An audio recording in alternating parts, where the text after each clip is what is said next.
Hello, my name is Paul Rushworth-Brown and welcome to Bookfairaus Australia.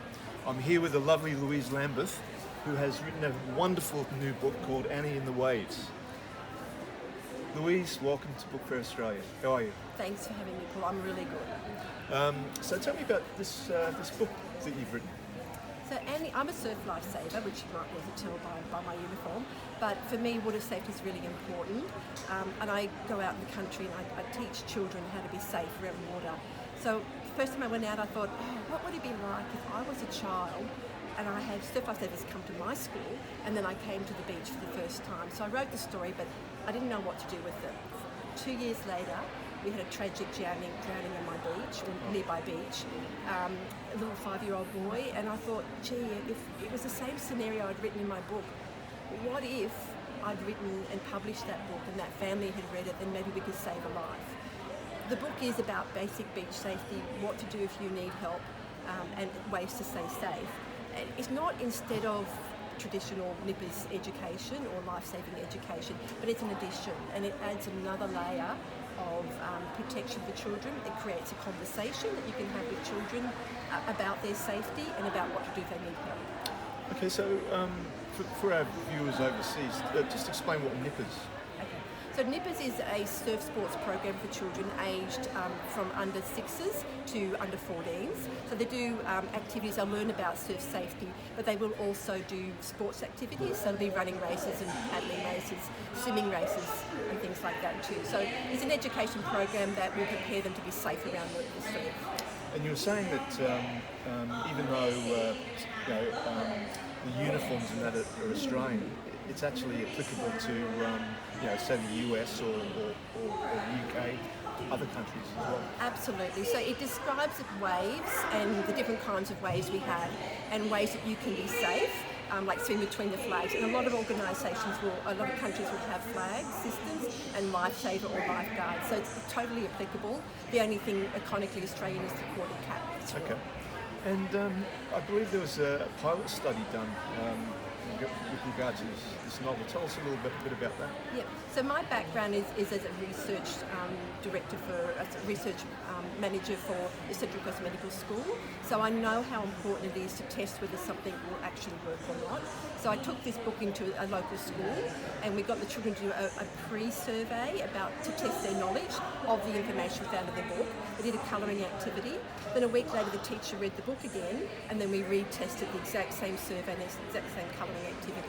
And it proved to be statistically significant, which meant that the messages in this book can increase children's knowledge about how to stay safe at the beach. And save lives.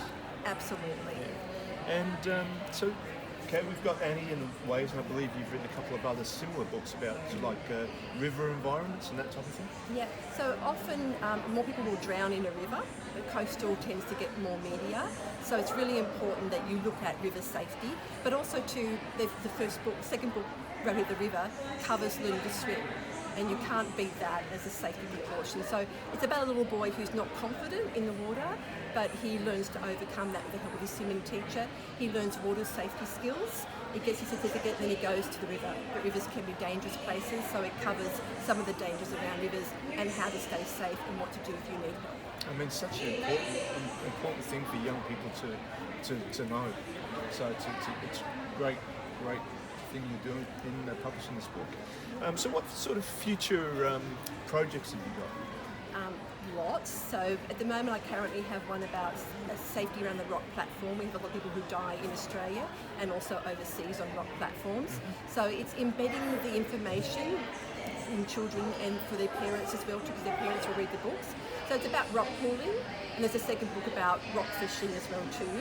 But I have a planned book on rips, which is one of the biggest coastal killers, but also to a 0 to 4 baby on the run, a baby from how it can be prepared to be water safe and protected to be water safe from the age of 0 to age of 4. I mean, I've seen videos where you've got tiny little babies, almost barely walking, and they're turning over in the water and floating, and can actually save themselves in a pool. Yeah. So it's an amazing thing.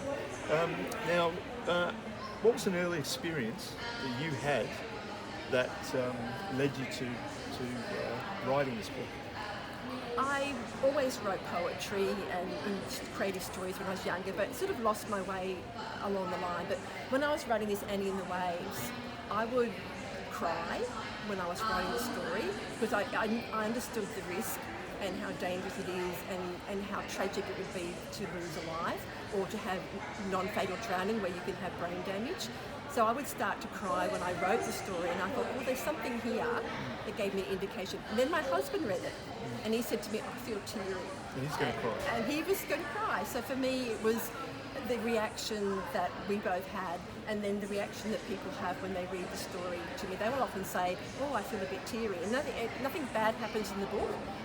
The child does learn the skills and she is rescued, but people do feel quite emotionally attached to the story. And that made me understand how powerful the written word in a picture book for educating children can be. Yeah, exactly. And tell me, where do you come up with the names? You know, Annie, where did you come up with that name? That just came out of nowhere. So Annie in the Waves just sounded like it flowed for me as well too. But some of my other books that I've got, I have put in characters that actually the names of my chickens. And my dog's been, I got a little bit in. He lost his eye when I was writing my second book, and my illustrator drew him in as a pirate puppy with just one eye, with a patch on his eye.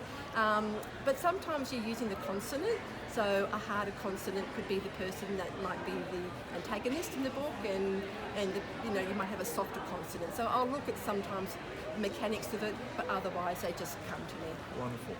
Louise Lambeth, it's been a pleasure talking to you, and I think this is a great initiative, and please keep going, because I'd love to have a look at them for my children. Excellent. And thanks for having me. It's been great. Good luck with the rest of Bookfairaus. Thank you.